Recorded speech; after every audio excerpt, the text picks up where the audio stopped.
Amém, queridos irmãos, chegamos à terça-feira, quarta semana. Nessa quarta semana, o título geral é As palavras que eu vos tenho dito são espírito e vida. O título da terça-feira, Ensinados por Deus. E os versículos, João capítulo 6, versículos 44 e 45. Ninguém pode vir a mim se o Pai que me enviou não o trouxer. E eu o ressuscitarei no último dia. Está escrito nos profetas: e serão todos ensinados por Deus. Portanto, todo aquele que da parte do Pai tem ouvido e aprendido, esse vem a mim. Senhor Jesus, obrigado, Senhor, por mais um dia. E obrigado, Senhor, pois hoje nós temos um caminho para chegar até o Pai. Tu és o caminho, Tu és a verdade, Tu és a vida. Por isso, Senhor, nós, dia após dia, queremos ir até o Senhor. Sempre ir até o Senhor para ganhar vida, para ouvir, para aprender a Tua vontade, para ouvir as palavras que saem do coração de Deus. Tu és a palavra que nos guia. Obrigado, Senhor. Obrigado por toda a obra que o Senhor fez como enviado. E obrigado por tudo que o Senhor também está fazendo hoje, edificando a igreja, nos unindo, transformando-nos, entrelaçando-nos com o Teu amor. Estamos em Ti, Senhor, e o Senhor tem nos guiado. E nós pedimos, não permita que sejamos enganados, Senhor. Pelo contrário, queremos permanecer em Ti e no Teu caminho até a Tua volta, Senhor. Recebendo Tuas ricas palavras, que são espírito, que são vida para nós. Obrigado, Senhor. Jesus é o nosso Senhor. Muito bem, queridos irmãos, estamos em João 6. Eu vou ler alguns versículos, depois eu vou ler alguns trechos do alimento diário, para nós nos posicionarmos. Aqui, após a multiplicação dos pães, a multidão foi até o Senhor, encontrou o Senhor, e aí o Senhor disse para eles, no versículo 26, em verdade vos digo, vós me procurais, não porque vistes sinais, mas porque comeste dos pães e vos fartastes. Trabalhai não pela comida que perece, mas pela que subsiste para a vida eterna, a qual o Filho do Homem vos dará, porque Deus, o Pai, o confirmou com o seu selo. Dirigiram-se, pois, a ele, perguntando: que faremos para realizar as obras de Deus? Veja, irmãos, aqui a resposta do Senhor, escrita por João, ela é muito emblemática, porque na época que João escreve o seu evangelho, muitos cristãos, muitos irmãos já estavam duvidando da autoridade do Senhor, da sua divindade, do fato dele ser o próprio Deus, enviado de Deus, enfim.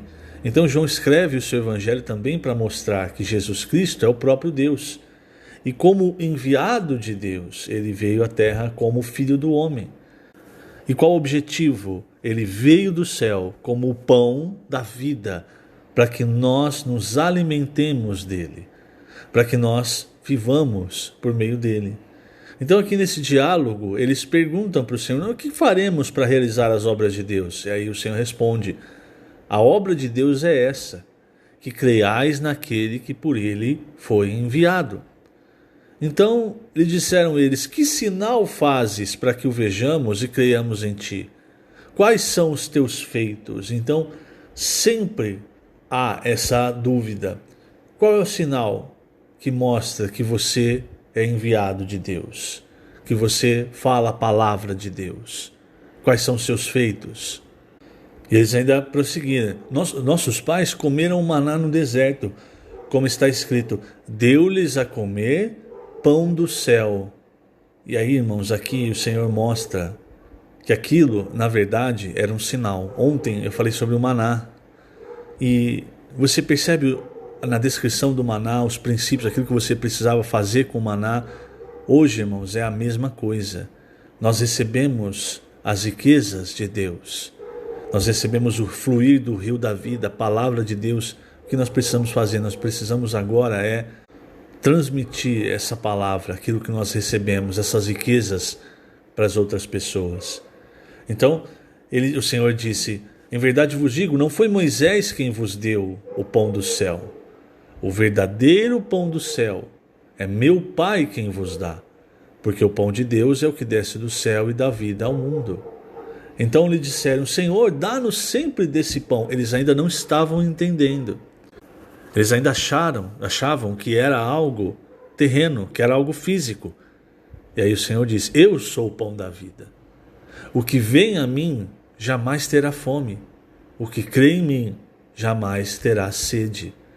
Pois eu já vos disse que, embora me tenhais visto, não credes. Todo aquele que o Pai me dá, esse virá a mim, e o que vem a mim de modo nenhum lançarei fora. Porque eu desci do céu não para fazer a minha própria vontade, e sim a vontade daquele que me enviou. Essa é uma característica do enviado. Ele não faz a sua própria vontade, ele faz a vontade daquele que o enviou, ele fala a palavra daquele que o enviou. E a vontade de quem me enviou, versículo 39, é esta: que nenhum eu perca de todos os que me deu. Pelo contrário, eu o ressuscitarei no último dia. De fato, a vontade de meu Pai é que todo homem que vir o Filho e nele crer tenha a vida eterna, e eu o ressuscitarei no último dia. Então, esse texto, essa fala do Senhor Jesus é algo celestial. Mas aquelas pessoas, elas buscavam o Senhor por algo terreno. A atenção delas estava no pão físico.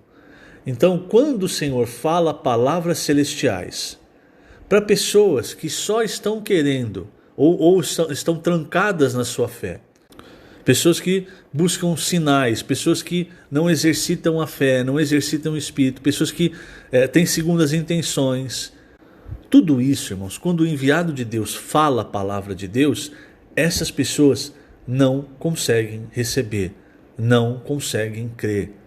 Elas não conseguem diferenciar, irmãos. Pode estar o Senhor Jesus falando com elas frente a frente. Elas não conseguem perceber que estão falando com o enviado de Deus, com o próprio Deus. Ainda nos dias de hoje, se for um homem falando a palavra de Deus, mesmo que Deus tenha enviado, tenha dotado com a palavra para falar, colocado as palavras na sua boca para falar, a pessoa ainda não vai conseguir crer, porque ela está trancada na sua fé, na sua mente, vontade, emoção, com segundas intenções ou procurando algo específico. Então ela ignora aquilo que é celestial.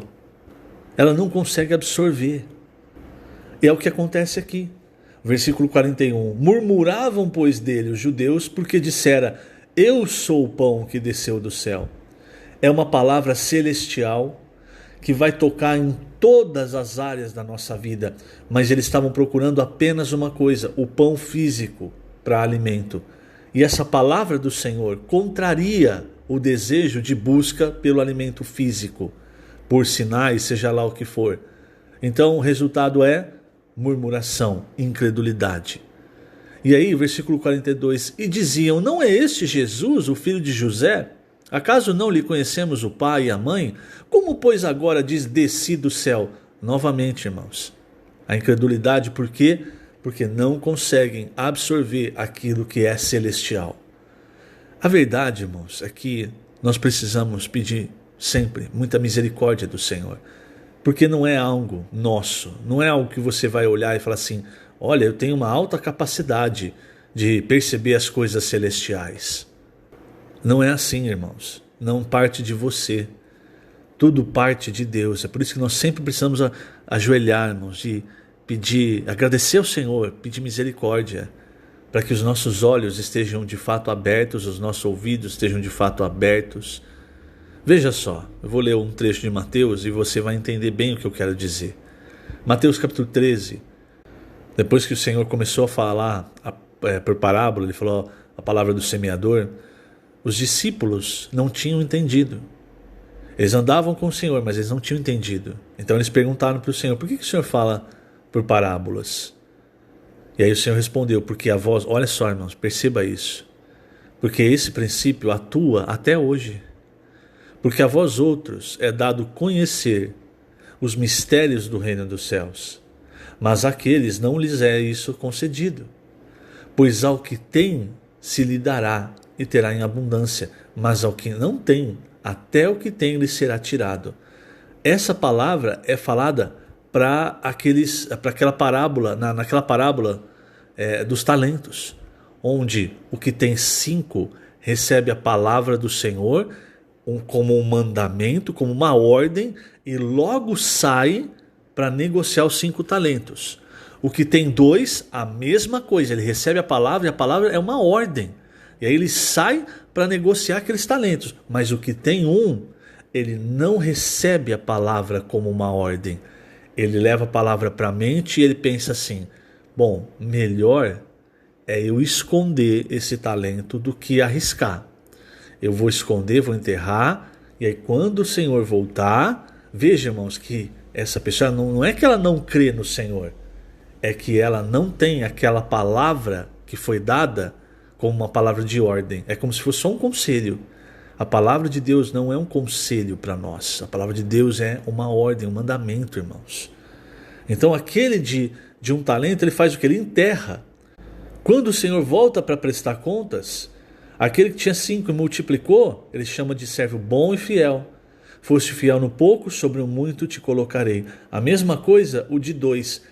Perceba que não é a questão da quantidade, porque o mesmo foi falado para o de 5 e para o de 2, mas é questão da obediência e da fé em receber a palavra e em produzir algo, porque na verdade é a palavra de Deus que faz a obra de Deus, irmãos. E agora, quando ele chega até o de 1 talento, ele estava com muita desculpa, mas o resultado, porque é verdade, né? Nós temos muita desculpa agora, mas na frente do Senhor, irmãos, naquele dia do julgamento, as nossas desculpas não vão colar, a nossa arrogância não vai colar. Então o Senhor fala para ele o quê? Servo mau e negligente. Aí ele tira esse talento, esse 1 talento, e dá para o que tem 5, que multiplicou os 5, né? Se você fizer a conta, a matemática já está com 11. E aí ele fala essa frase: ao que tem se lhe dará e terá em abundância, mas ao que não tem, até o que tem lhe será tirado. Então o Senhor fala isso aqui em Mateus 13, aplicado à pergunta deles. Por que o Senhor fala por parábolas? É para que aqueles com coração puro e fiéis, aqueles que creem, quando receberem essa palavra, irmãos, eles vão praticar e eles vão ter muito. E quando o Senhor voltar, eles vão ter muito mais. Mas aqueles que receberam essa palavra e não praticaram, eles não ganharam nada. Eles não produziram nada. Mas na volta do Senhor, até o pouco vai ser tirado deles. Por isso a importância, irmãos, de nós crermos, de nós sermos fiéis ao que o Senhor tem falado. Veja o que o Senhor fala a partir do versículo 13. Por isso lhes falo por parábolas, porque vendo não veem, e ouvindo não ouvem nem entendem. De sorte que neles se cumpre a profecia de Isaías: ouvireis com os ouvidos e de nenhum modo entendereis, vereis com os olhos e de nenhum modo percebereis, porque o coração deste povo está endurecido. De mau grado ouviram com os ouvidos e fecharam os olhos, para não suceder que vejam os olhos, com os olhos, ouçam com os ouvidos, entendam com o coração, se convertam e sejam por mim curados. Você está percebendo? É um processo, irmãos. E todos nós precisamos perceber como é que está o nosso coração com relação à palavra do Senhor. Nós fechamos os olhos e abrimos só para o que nós queremos. Nós fechamos os ouvidos, nós fechamos o coração. E aí ele continua: bem-aventurados, porém, os vossos olhos, porque veem, e os vossos ouvidos, porque ouvem. Veja, eu vou ler aqui na página 61, o 3º parágrafo. Olha só. Os líderes judeus tinham olhos, mas não conseguiam enxergar. Tinham ouvidos, mas não conseguiam ouvir nenhuma palavra do Senhor Jesus com entendimento. Por isso temos de ser gratos ao Senhor, porque não fomos escolhidos por mérito pessoal, mas pela vontade e misericórdia do Pai. Igualmente, pela misericórdia de Deus, temos aprendido com os nossos adolescentes a ser simples, para ouvir a palavra de Deus e nela crer. o que nos leva a perceber como a palavra é capaz de fazer a obra de Deus. Perceba, irmãos, quantas vezes nós ouvimos que é na simplicidade, na humildade que nós vemos o trabalhar de Deus. Deus resiste ao soberbo, mas ao humilde Ele concede a sua graça. O objetivo de Deus, quando o Senhor desce como o pão da vida, irmãos, é nos dar a vida eterna. Por isso que no trecho anterior ele ficava falando da vida, e eu vou ressuscitá-lo. Porque agora, quando nós permanecemos arrazoando, murmurando, nós não conseguimos tocar nessa vida. Nós permanecemos cheios de doutrina, mas secos e mortos espiritualmente, julgando a todas as pessoas, mas mortos espiritualmente, sem poder espiritual nenhum. Por quê? Porque não recebeu o que veio do céu. Pelo contrário, está murmurando a respeito de quem é o enviado. Não, mas eu conheço o pai, conheço as irmãs, conheço a mãe. Eu vi ele quando ele era criança, quando era jovem. Ele fez tal coisa, ele falou tal coisa, ele ficou bravo com isso, ficou bravo com aquilo. Então você fica olhando para a pessoa e não vê, você olha para o material, para o físico, e não vê o que é celestial. O que Paulo diz, em 2 Coríntios 4, o último versículo: não atentando nós nas coisas que se veem, mas nas que não se veem. Porque as que se veem são temporais, mas as que não se veem são eternas. É preciso, irmãos, focar naquilo que é eterno. É preciso entender o que é celestial. E para isso, irmãos, nós precisamos da misericórdia de Deus e ter um coração aberto para receber a palavra de Deus e para que ela frutifique. Que o Senhor te abençoe grandemente nesse dia. Lembrando, estamos colocando essas gravações no canal do YouTube da Igreja em Ribeirão Preto. Jesus é o Senhor.